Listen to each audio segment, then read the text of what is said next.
सरजमीने हिंद में अक़वामे आलम के फिराक, कारवां आते गए हिंदोस्तां बनता गया। नमस्कार, मैं हूं राजीव और आप देख रहे हैं घूमता हुआ आईना।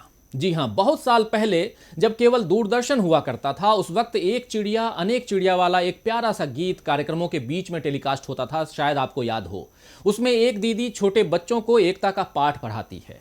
हिंदुस्तान की राजनीति में फिर एक दीदी ने एकता की ताकत दिखाने की कोशिश की है, जिसे देखकर एहसास हुआ कि कारवां आते गए हिंदुस्तान बनता गया। जी हां, तो आज आईने की नजर से देखेंगे कोलकाता में महागठबंधन से पहले हुई महारैली, समूचे विपक्ष को एक साथ देखकर कैसे बौखलाई भाजपा, और साथ ही समझने की कोशिश करेंगे कि जेएनयू मामले में देशद्रोह शब्द का इस्तेमाल सही है या गलत।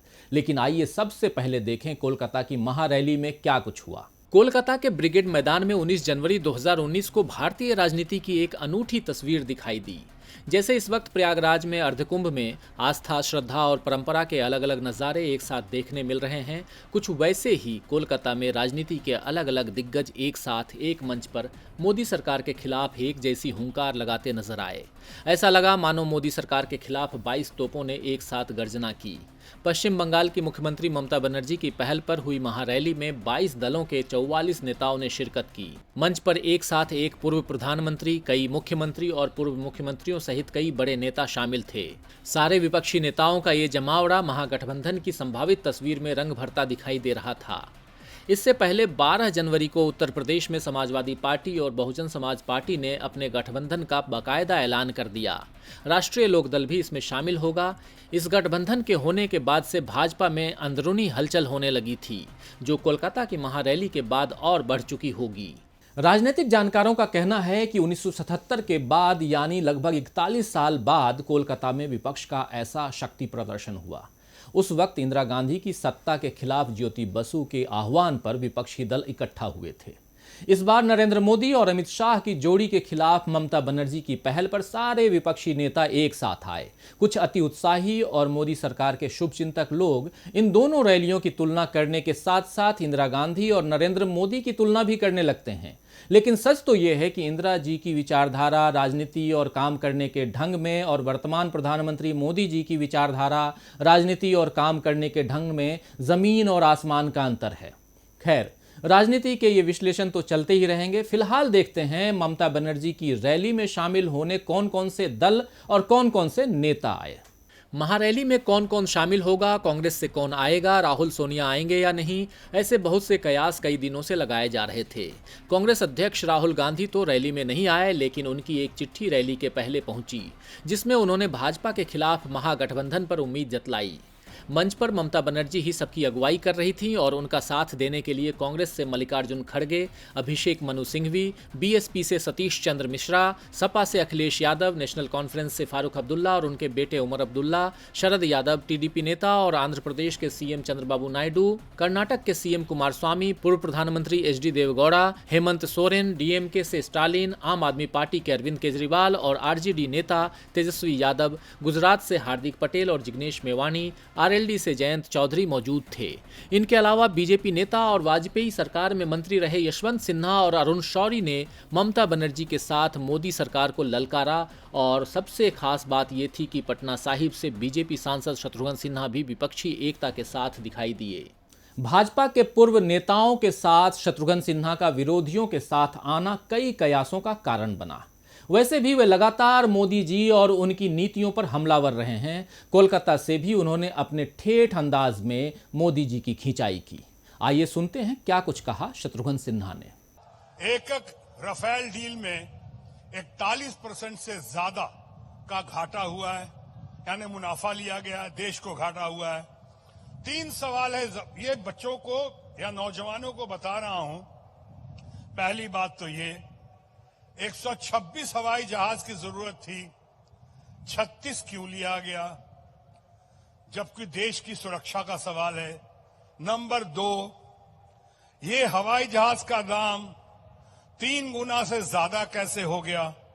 500 करोड़ था, 500 प्लस 526, 530 कुछ भी होगा, और उसको 1600 करोड़ में कैसे गया एक जहाज।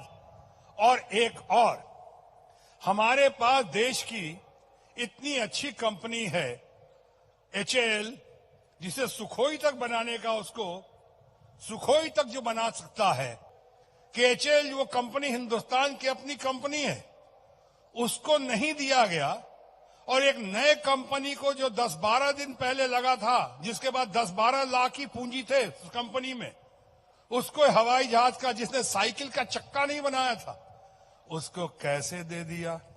तो शत्रुघ्न सिन्हा के बगावती तेवर देखकर 27 अगस्त 2017 का वो दृश्य याद आ रहा है जब पटना के गांधी मैदान में राजद की रैली में शामिल होने के लिए तब के जदयू के नेता शरद यादव पहुंच गए थे। यानी उनकी पार्टी नहीं चाहती थी कि वे लालू प्रसाद के मंच पर नजर आएं। इस घटना के बाद शरद यादव की जदयू से विदाई हो गई और अब लगभग वही आसार शत्रुघ्न सिन्हा के लिए भी नजर आ रहे हैं। भाजपा ने उन पर कार्रवाई के संकेत दिए हैं। आइए देखते हैं राजीव प्रताप रूढ़ी ने इस पर क्या कुछ कहा। को लोकसभा की सदस्यता और उसके फैसिलिटीज और उसकी गरिमा और उसकी कुर्सी और उस लोकसभा के सदन में बैठने का चाहत बना रहता है, लेकिन इच्छाएं बहुत बड़ी बड़ी होती हैं। तो शायद इच्छाओं की पूर्ति के लिए वो कलकत्ता के मंच पर हमारे मित्र, हमारे सीनियर पहुंच गए हैं, लेकिन शायद जिस प्रकार से उनकी गतिविधि है, मुझे नहीं लगता है कि अब तो पार्टी संज्ञान ले चुकी है। तो देखना यह है कि शत्रुघ्न सिन्हा पर पार्टी क्या कार्रवाई करती है या भाजपा कुछ करे इससे पहले ही वे उससे अलग होकर किसी और के साथ आ जाते हैं। वे राजद के साथ जाएंगे या आम आदमी पार्टी के साथ या निर्दलीय चुनाव लड़ेंगे, ये देखना दिलचस्प होगा। वैसे कोलकाता की महारैली में न केवल शत्रुघ्न सिन्हा बल्कि तमाम नेताओं ने मोदी सरकार की धज्जियां उड़ाई और रैली में मौजूद लाखों की भीड़ को यही समझाने की कोशिश की कि अब की बार नहीं चुनना मोदी सरकार। ममता की रैली की शुरुआत 3 युवाओं से हुई। हार्दिक, जिग्नेश और जयंत चौधरी ने रैली में मोदी सरकार पर जमकर हमला बोला। हार्दिक पटेल को रैली में सबसे पहले बोलने का मौका दिया गया। हार्दिक पटेल ने कहा कि नेताजी सुभाष चंद्र बोस ने गोरों के खिलाफ लड़ने की अपील की थी और हम चोरों के खिलाफ लड़ रहे हैं। वहीं जिग्नेश मेवानी ने कहा कि महागठबंधन आरएसएस और भाजपा की हार सुनिश्चित करेगा, जबकि जयंत चौधरी ने कहा कि अच्छे दिन लाना है तो मोदी जी को भगाना है। भाजपा में केंद्रीय मंत्री रह चुके यशवंत सिन्हा ने कहा कि देश के किसी भी संस्थान को बर्बाद करने में बीजेपी कोई कसर नहीं छोड़ी है। हम लोकशाही को बचाने के लिए एकत्रित हुए हैं। हमारे लिए मोदी मुद्दा नहीं, मुद्दे मुद्दा हैं। वे चाहते हैं हम मोदी को मुद्दा बनाएं, हम मुद्दे को मुद्दा बनाएंगे। तो अरुण शौरी ने ममता बनर्जी को बंगाल की शेरनी बताते हुए कहा कि उन्होंने विपक्ष को एकजुट करने का काम लिया है। शौरी ने विपक्ष की एकजुटता को बरकरार रखने की अपील की। इस रैली का दारोमदार जिनके कंधों पर था यानी ममता बनर्जी ने तो जनता को ये बता दिया कि मोदी सरकार की एक्सपायरी डेट आ गई है, यानी अब उसका अंत करीब है। आइए सुने बंगाल की शेरनी की दहाड़। 23-26 पार्टी ने भाग लिया है और आने वाला दिन में तो बोलना है कि मोदी बाबू का सरकार को एक्सपायरी डेट हो गया है। जब कोई मेडिसिन हम खरीदते हैं उसको एक एक्सपायरी डेट होता है, तो इनका एक्सपायरी डेट खत्म हो गया है। अभी आने वाला दिन में नया चीज होना है, नया सुबेरा होना है और एक साथ में हम लोग काम करेंगे, ये हमारा वादा है। तो ममता बनर्जी के तीखे तेवर और सारे विपक्ष को एक साथ लाने में कामयाबी को देखते हुए अब यह नजर आ रहा है कि महागठबंधन जल्द ही बन जाएगा। रहा सवाल प्रधानमंत्री पद के दावेदार का, तो 19 जनवरी की रैली के बाद ममता बनर्जी को सबसे आगे मीडिया में दिखाया जा रहा है। लेकिन ये याद रखना चाहिए कि अभी मायावती ने अपने पत्ते नहीं खोले हैं। उधर राहुल गांधी भी कोई हड़बड़ी नहीं दिखा रहे हैं। कांग्रेस के राज्यसभा सांसद पीएल पुनिया का बयान आया है कि जहां तक पीएम पद का सवाल है, इस पर फैसला चुनाव के बाद होगा। लोकतांत्रिक तरीके का पालन किया जाएगा, हर कोई पीएम पद के योग्य है। वही रैली के दौरान ममता बनर्जी का ये कथन भी याद रखना चाहिए कि हमारे पास बहुत नेता हैं, हम चुनाव बाद ये तय करेंगे कि किसे प्रधानमंत्री की कुर्सी पर बैठाएंगे, लेकिन ये हम जरूर बता दें कि मोदी सरकार से अच्छी सरकार हम चलाएंगे। यानी ममता बनर्जी ने ये कुछ कहा। यानी भाजपा नेता चाहे प्रधानमंत्री पद की दावेदारी पर विपक्ष जितने भी तंज कस ले, लेकिन विपक्ष का पहला मकसद महागठबंधन बनाकर सत्ता में आना है। खैर, अभी बात करते हैं चुनाव से पहले ऐन पहले हुई एक महत्वपूर्ण घटना की। जी हां, चुनाव के ऐन पहले जेएनयू विवाद फिर से सुर्खियों में है। जेएनयू विवाद मतलब फरवरी 2016 की वो घटना जिसके बाद कन्हैया कुमार, उमर खालिद और बहुत से छात्रों पर देशद्रोही होने का तमगा लगा दिया गया। जेएनयू के कुछ छात्रों पर आरोप था कि इन्होंने देश विरोधी नारे लगाए। कुछ टीवी चैनलों ने एक वीडियो बार बार दिखाया जिसमें छात्र नारे लगा रहे हैं। छात्रों ने कहा कि ये वीडियो गलत है, झूठा है, लेकिन राष्ट्रवादी पत्रकारों ने अपनी ओर से वीडियो फुटेज की जांच कर यह फैसला सुना दिया कि वीडियो सही है और ये सारे छात्र देशद्रोही हैं। देश में उस वक्त हैदराबाद विश्वविद्यालय के छात्र रोहित वेमुला की आत्महत्या पर चर्चाओं का दौर था। कई विश्वविद्यालयों में दलित छात्रों के साथ होने वाले भेदभाव और उत्पीड़न की खबरें सामने आ रही थीं, लेकिन चर्चा मोड़ दी गई जेएनयू प्रकरण पर और देशद्रोह बनाम देशभक्ति का मुद्दा खड़ा कर दिया गया, जिसे मौके मौके पर भुनाया जाता रहा। लेकिन जिन छात्रों को आरोपी कहा गया उनके खिलाफ आरोप पत्र यानी चार्जशीट दाखिल करने में दिल्ली पुलिस को 3 साल लग गए। दिल्ली पुलिस ने 1200 पन्नों की चार्जशीट तैयार की, लेकिन एक जरूरी काम करना फिर भूल गई। राजद्रोह कानून के दुरुपयोग को रोकने के लिए सीआरपीसी की धारा 196 में प्रावधान किया गया है कि ऐसे मामले में पुलिस को चार्जशीट के वक्त मुकदमा चलाने के लिए केंद्र अथवा राज्य सरकार से संबंधित प्राधिकरण से मंजूरी लेना जरूरी है। 19 जनवरी को पटियाला हाउस कोर्ट ने इसके लिए दिल्ली सरकार को फटकार भी लगाई, जिस पर पुलिस का कहना है कि वो 10 दिनों में मंजूरी ले लेगी।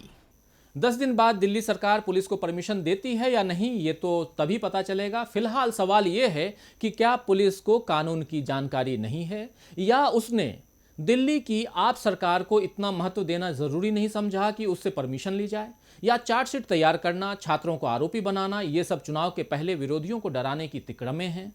वैसे जिन लोगों को बार बार देशद्रोही कहा जा रहा है वो देशद्रोह है या राजद्रोह, ये भी तो जनता के सामने साफ होना चाहिए, क्योंकि राजद्रोह राज यानी शासन के खिलाफ होगा जिसे बहुमत से चुनी गई सरकार चलाती है, लेकिन देशद्रोह देश के खिलाफ होगा और सरकार और देश को एक ही नहीं कहा जा सकता।